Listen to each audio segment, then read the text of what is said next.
नमस्कार, खबरों की खबर में आपका स्वागत है। मैं हूं तृप्ति। टीआरपी स्कैम में सीबीआई के जांच करने से मीडिया के उस धड़े को बेहद तकलीफ हो रही है जो रिपब्लिक टीवी से खार खाता है।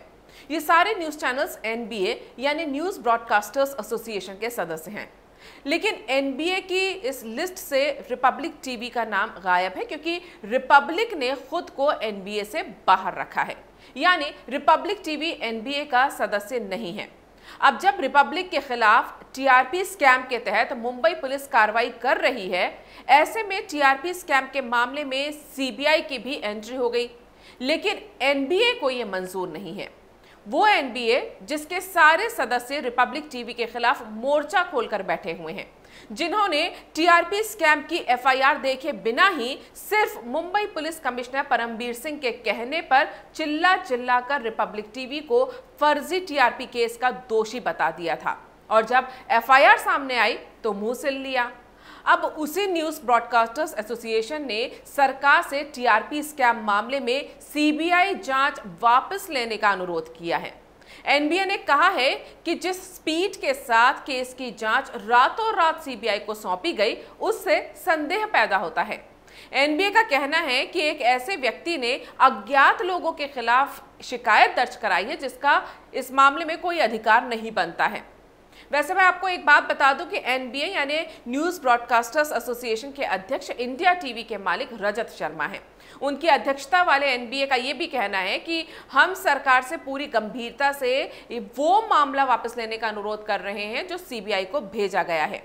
एनबीए ने कहा है कि बार्क के इंटरनल अथॉरिटी को टीआरपी हेरफेर से जुड़े सभी केस सौंप देने चाहिए, ना कि सीबीआई को। अब पहले ये जान लीजिए कि जिस टीआरपी स्कैम की जांच मुंबई पुलिस कर रही है उसमें सीबीआई की एंट्री हुई कैसे। दरअसल टीआरपी स्कैम की मुंबई पुलिस की जांच के दौरान ही उत्तर प्रदेश में भी टीआरपी स्कैम से जुड़ी एक एफआईआर दर्ज कराई गई। उत्तर प्रदेश सरकार ने इस मामले की सीबीआई जांच की सिफारिश कर दी। अब मामला टीआरपी स्कैम का है तो सीबीआई मुंबई में चल रहे टीआरपी स्कैम की जांच से भी जुड़ेगी। तो मुंबई पुलिस, जिस पर रिपब्लिक टीवी ने ये आरोप लगाए हैं कि वो उनके चैनल से बदला लेने की भावना से कार्रवाई कर रही है, उनकी मनमानी नहीं चल पाएगी। अब जब सेंट्रल एजेंसी जांच करेगी तो ये भी पता लगाएगी कि टीआरपी स्कैम की जब एफआईआर में रिपब्लिक का नाम ही नहीं था, तो फिर मुंबई पुलिस किस आधार पर उनके खिलाफ कार्रवाई कर रही है, किस आधार पर रिपब्लिक के 1000 कर्मचारियों को बुक किया गया। Mumbai police commissioner Parambir Singh Republic TV के टॉयलेट पेपर और टिश्यू पेपर्स का हिसाब क्यों मांग रहे हैं, और इसीलिए आनन फानन में महाराष्ट्र सरकार ने अभी कुछ दिनों पहले राज्य में मामलों की जांच के लिए केंद्रीय जांच ब्यूरो को दी गई आम सहमति वापस ले ली। यानी अब अगर सीबीआई को किसी मामले में महाराष्ट्र में जांच करनी है तो उसे महाराष्ट्र सरकार की परमिशन लेनी होगी। लेकिन चौंकाने वाली बात यह है कि एनबीए को इस सीबीआई जांच से क्या दिक्कत है। एक तरफ तो वो यूपी में दर्ज एफआईआर में सीबीआई जांच वापस लेने का अनुरोध कर रहे हैं, दूसरी तरफ महाराष्ट्र में टीआरपी स्कैम में फंसे रिपब्लिक टीवी के साथ मुंबई पुलिस की कार्रवाई पर संदेह जताने के बजाय रिपब्लिक को ही कटघरे में खड़ा कर रहे हैं। एनबीए का कहना है कि रिपब्लिक टीवी जिस तरह की पत्रकारिता कर रहा है उसकी हम मंजूरी नहीं देते हैं। हालांकि एनबीए ने यह भी कहा है कि वो रिपब्लिक टीवी के संपादकीय कर्मचारियों के खिलाफ दर्ज एफआईआर पर सख्त एतराज जताते हैं। एसोसिएशन ने यह भी कहा कि हम पत्रकारिता में नैतिकता का समर्थन करते हैं और हम निष्पक्ष और बैलेंस्ड रिपोर्टिंग को खबर के केंद्र में रखते हैं। एनबीए ने कहा है कि ये न्यूज़ रूम में बैठे पत्रकारों को निशाना बनाने की किसी भी कोशिश की वो निंदा कर रहे हैं, लेकिन वहीं दूसरी ओर मीडिया द्वारा द्वेषपूर्ण रिपोर्टिंग किए जाने का भी वो समर्थन नहीं करते हैं। न्यूज़ चैनलों के इस संगठन ने यह भी कहा कि हम बेबुनियाद खबरों की रिपोर्टिंग की निंदा करते हैं। साथ ही उन्होंने रिपब्लिक के साथ काम कर रहे पत्रकारों से लक्ष्मण रेखा नहीं लांघने की अपील की है। मतलब कि एक तरह से एनबीए ने रिपब्लिक की बुराई भी कर दी और उसके कर्मचारियों के खिलाफ की जा रही कार्रवाई की निंदा करने की खानापूर्ति भी कर दी। वैसे आपको एक बात बता दूं कि सुशांत सिंह राजपूत केस में नैतिकता और संतुलित रिपोर्टिंग जिसकी एनबीए बात कर रहा है ना करने के लिए एनबीए के सदस्य 4 न्यूज चैनल्स को NBSA यानी न्यूज ब्रॉडकास्टिंग स्टैंडर्ड अथॉरिटी की तरफ से 27 अक्टूबर और 29 अक्टूबर को अपने चैनलों पर माफीनामा चलाने को कहा गया है, वो भी साफ साफ शब्दों में, साफ साफ आवाज में, जिससे कि दर्शक ठीक तरह से उनके माफीनामे को देख सकें और समझ सकें। इनमें आज तक, इंडिया टीवी, जी न्यूज और न्यूज 24 शामिल हैं। 27 अक्टूबर को रात 8 बजे आज तक को माफीनामा प्रसारित करना है, जिसमें उसे सुशांत सिंह राजपूत केस कवरेज के दौरान उनका फेक ट्वीट दिखाने के लिए माफी मांगनी है। उस फेक ट्वीट से ऐसा जाहिर हुआ था कि सुशांत आत्महत्या करने का मन पहले से ही बना चुके थे। साथ ही आज तक पर इस मामले को लेकर 1 लाख रुपए का जुर्माना भी लगाया गया है। 27 अक्टूबर को रात 9 बजे जी न्यूज को और 29 अक्टूबर को रात 9 बजे इंडिया टीवी और न्यूज 24 को भी सुशांत केस में सनसनीखेज और असंवेदनशील कंटेंट के लिए माफीनामा प्रसारित करने के आदेश दिए गए हैं।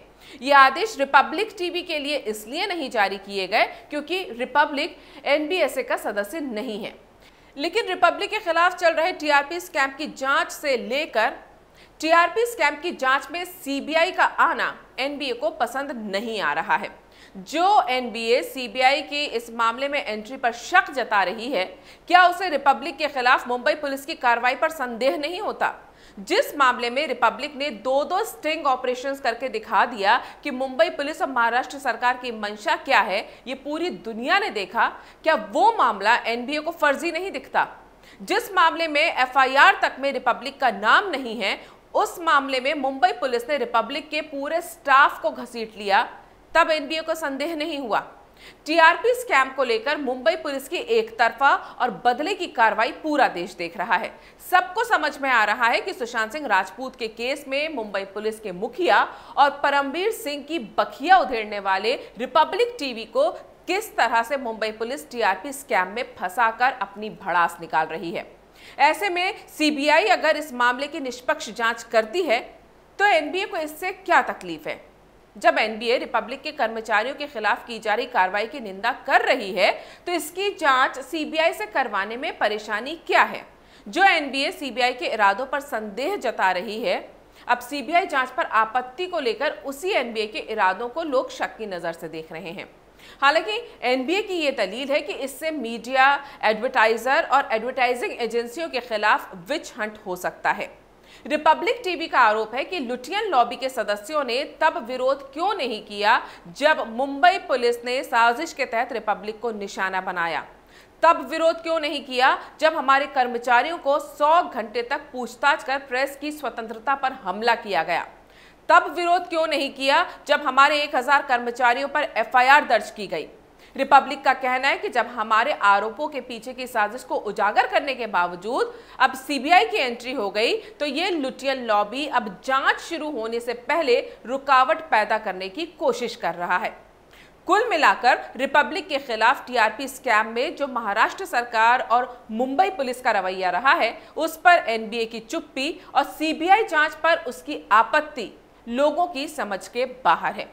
फिलहाल NBA के CBI जांच न करने के अनुरोध पर सरकार का क्या रवैया होता है और सरकार इस पूरे मामले पर क्या जवाब देती है, इस पर सबकी नजर है।